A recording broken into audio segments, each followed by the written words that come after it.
undecided election results, Bank of Canada cutting rates. You're listening to the Manning Up on Real Estate podcast with your host, Cameron Manning. We bring you the industry experts each episode who will help you man up on your real estate career.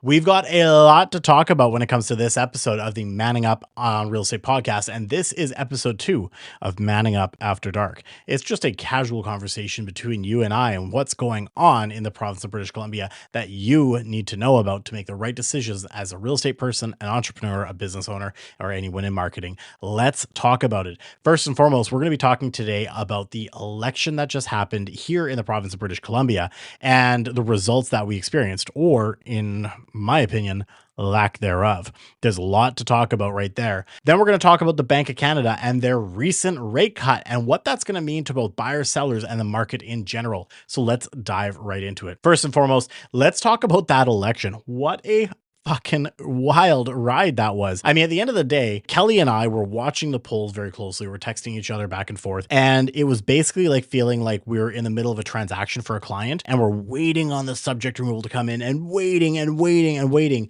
And the agent just never sent the subject removal and the deal died. That is exactly what it felt like after dealing with the election that we just watched happen right now. Now, I will say this was an absolutely historic election when you think about it, because the Conservative Party has not really had much of a standing here in the province of British Columbia for many years. In fact, they haven't had any elected seats, I believe I heard, since 1930. That is a long time for a party to not really have any power in a province. And then suddenly they rose up, and so far they're sitting at about 43.6% of the popular vote, and they have elected at least 40 people as MLAs right now, 40 ridings taken by the Conservative government. That is absolutely historic. And really, it kind of boils down to the fact that John Rustad and his history, I'm not going to go too much into it. I'm not an expert when it comes to this stuff, but you know, he did get kicked out of the BC United and went over to the Conservatives and really rallied them and really spurred on a Conservative party here in BC that actually is making waves out here. And it's interesting to see what the results were. They really campaigned hard, it seemed. They really went to people to talk to them and find out what they're mad about. And it really showed to the NDP that things have not been great here in BC, especially with a lot of the policy that they've been putting in place. So people are wanting a change. Now, as it sits right now, we're currently sitting at NDP with 40 seats elected, Conservative government also with 40 seats elected, and Green Party with 2 so far. But there's still 11 seats that are still undecided because of how close they are, between the fact that they're looking to do recounts, as well as they are expecting around 49,000 mail-in ballots right now. They cannot call these ridings yet in order to make sure that they properly have these things counted. Now, here's where it's really crazy. If you look at where the close races are, some of the margins, you can see Wanda Fuka-Malahat is less than a 0.1% margin. There's only 23 votes separating between the NDP lead to the Conservatives. So if that area got a significant amount of mail-in ballots that are for the Conservative government over the NDP, that riding could flip. The same could be said for some of these other ridings. Like we look at Surrey-Guildford, Conservatives do have a lead in the Surrey-Guildford area, but by only 103 votes, only a 0.5% margin. It's very thin. So any one of these 11 ridings right now, there is 6 for the NDP and there are 5 for the Conservatives. Any one of these could flip. If one of the Conservatives flip to an NDP, that means we're going to go back to a NDP majority government. If even just 2 flip over from the NDP over to the Conservative, we're going to have a Conservative majority government. Now, one of the things that I want to bring to the attention, though, is the fact that the Green Party, they took 2 seats right now, which doesn't sound like a lot. And I will admit, I kind of made a little bit of a joke on my last episode. You can check that out. But I kind of said, who actually votes for the Green Party? I mean, I don't actually know personally anyone who's voted for them, but they did end up getting 2 seats. And for a historic reason, they actually took a seat on the mainland here. If we zoom in this map, they took the West Vancouver seat of Skye in a very historical vote for them. They did lose one of their ridings, which was the, I believe it's the no, it was one of these ones where she was riding. I believe it was Cowichan Valley. I think I could be wrong, so don't quote me on that. But they did lose one of their ridings where the Green Party leader was based out of, but they still did end up getting this one, Saanich North and the islands. So the reason why this is significant and more significant than I originally thought when I was kind of making my joke on the last one is the fact that if you see these results, if these results stand and we have a 46 seats for the New Democrat Party and 45 the Conservative, if the Green Party decides to do a coalition with the Green Party and they do some sort of an agreement, that is going to significantly change how things are going to operate. And suddenly the Green Party with 2 seats is going to become a major player when it comes to politics here in British Columbia. They're going to have a lot of sway when it comes to what the NDP is going to do or what they can't do based on whatever agreement they come into play, which a little scary in my opinion, but we'll have to see. So what's going to happen basically is that the results are going to go through a final count. Essentially, they are going to, here is how it's going to do. So Saturday, tomorrow, mail-in ballots count begins starting with the closest districts. So places like the Wandafuka Malahat and the Surrey Central are going to start getting their counts. Results updated on election website at 1 p.m. and 4 p.m. So we're probably going to start to see tomorrow maybe some going back and forth where they maybe count more seats to NDP, something might flip, and then it might flip back to Conservative, then flip back to NDP. So we're going to have to really monitor that. On Sunday, we're going to see that they're going to continue with the mail-in ballots, and Wandafuka and Surrey Central recounts begin at 1 p.m. Because it's so close right now, they're going to be doing recounts to make sure they're really accurate with those areas. And then Monday, October 18th, final count of absentee ballots in the all electoral districts, and results updated on the website starting at 9 a.m. And then results will update when Wandafuka recount completes. And basically, hopefully by Monday, October 28th, we know exactly who is going to be the elected government here in the province of British Columbia and what it's going to look like. You know, at the end of the day, one of those things that it's super crazy to look at how much demand there has been for change, though. While the NDP did get a significant amount of results, it still shows that there's a lot of people that are not too happy with what's going on in the way that the NDP has been running things for the last several years. Obviously, under the NDP rule, we have seen housing absolutely go crazy and skyrocket. And while they try to continue to put blame on people like you or I who are sitting there with rental properties or Airbnb or anything like that, all of the initiatives that they've put in place to try to curb the investor demand has not drastically helped. Now, what I will say here, obviously our market has been down for the last nearly 2 years, and that is just through a compounding effect. It's the attack on the entrepreneurs, on the business people through taxes, through restrictions, through everything like that. We've also seen obviously the fact that the federal government had been also levying a tax in terms of going after income, and they've introduced the underused housing tax that they're trying to do, and all these other things. Of course, everyone doesn't want you to make money in real estate here in Canada, it seems, but those who have held out, at the end of the day, you're going to do very, very well because people still need housing. That's just what it boils down to. And we all know that. So if you hold out and you're able to hold out, you're going to be providing housing for people and you're going to profit on the other side of a downturn in the market.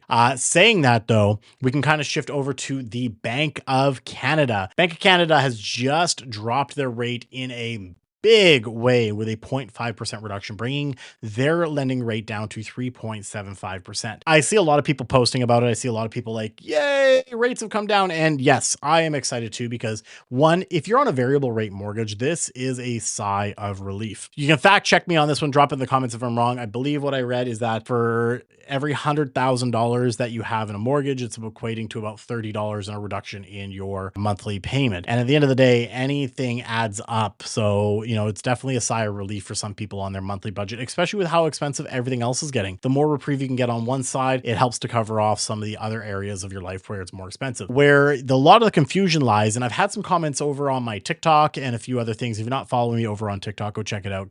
It's Cameron E. Manning on TikTok. We had some people commenting that they didn't understand the difference on why it's not impacting the fixed rate mortgages. And so I think it's important to understand that if we're talking about fixed rate mortgages versus variable, the two of them operate on a different kind of scale. The Bank of Canada affects the variable rate mortgages because that is the rate that the banks use to set their prime rate at, and obviously then come up with what they're going to lend out as interest rates. So that's very important if you're looking to do some sort of a variable rate or any sort of other lending option like that. Now, on the other other side, when we talk about the fixed rate mortgages, that is tied to bond yields, so the Canadian bond yield. So if the bond yield is increasing and going up, there's a high likelihood we're going to see that the fixed rates go up as well. However, if bond yields are on the decline, we tend to see that the fixed rates do follow as well. Again, I am not a mortgage broker, so I do highly recommend that you talk to a mortgage broker when you're looking to figure out your lending options when you're looking to get into the market. And if you guys need some great referrals, I can definitely do that for you guys.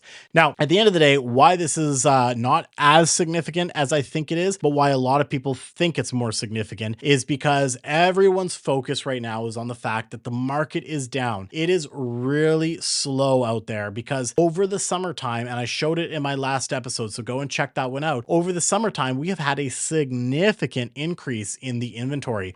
Greater Vancouver, for example, has over 15,000 listings right now on the market. That is up significantly and only sitting at about 1,800 sales. So we are definitely deep into a buyer's market right now. I believe the sales to active ratio is around 9%. Anything below 12% for a sustained period of time is a buyer's market, and we see downward pressure on prices of homes. Everyone's focus is, okay, buyers are going to come into the market. We've got a drop in interest rate. They're going to jump off the fence. They're going to start buying. And while I agree that that is going to spur some buyers on, the thing is, because we have taken on so much new inventory, it is actually going to take a while. And anytime that the government makes any sort of announcement, we actually have a lag effect that actually happens. It's not like tomorrow they make the announcement and then 30,000 people go run over to their bank or broker and say, I want to buy, get me qualified. And all the realtors suddenly start getting really busy showing houses. That's not the case. It's actually going to take a lot more people to absorb this inventory than we expect. And I think that it's going to take a while for people to say, okay, I'm ready to jump in now. Case in point,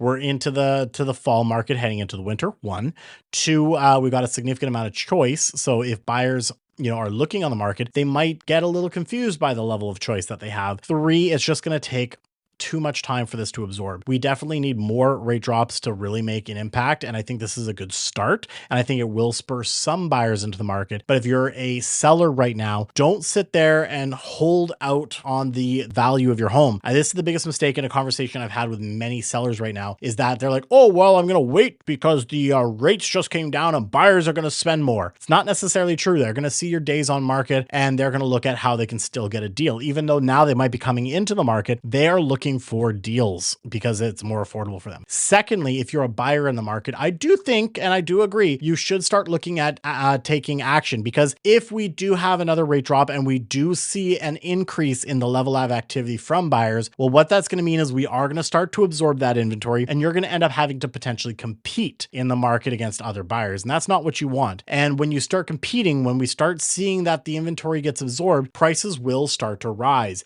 And when prices rise, you're going to be SOL because you make your money on the buy. At the end of the day, if you lock into a property at today's interest rates, you can always ride that down. If you're going for a variable and you expect variable to continue to go down, guess what? Buy now.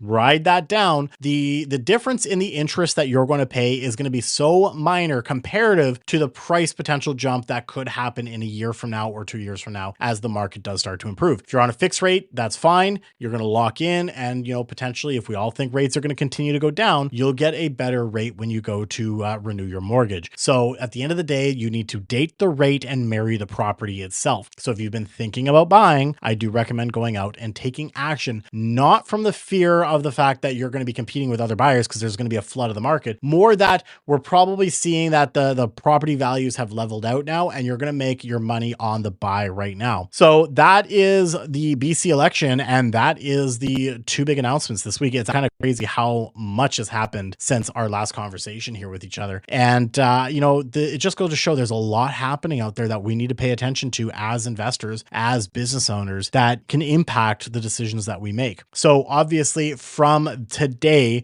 we're going to find out who actually gets voted into power in the BC election. And it's going to be an interesting one to follow. We're definitely going to follow up with it and do another one of these episodes. And of course, we're going to follow what's happening in the market because we should be seeing the October stats start to come out shortly after the end of the month. So again, thanks for guys listening. If you guys are listening to this on Spotify or Apple or anything like that, make sure you subscribe to the podcast. Leave me a review. Every review definitely helps. And of course, I love your feedback. And also, if you guys are watching this on the Manning Up on Real Estate YouTube channel, hit that subscribe button if you guys are finding value from this, and drop some comments. Should I continue these Manning Up After Dark? Do you like these casual conversations with each other? And if you do, hit that subscribe button, drop some comments, and of course, like this video. That definitely helps me out. And also, I'm looking for topics that you want to hear about as well, so you can drop those in the comments. Thanks so much for watching and or listening, guys, and we will catch you guys on the next episode of the Manning Up on Real Estate podcast. This was Manning Up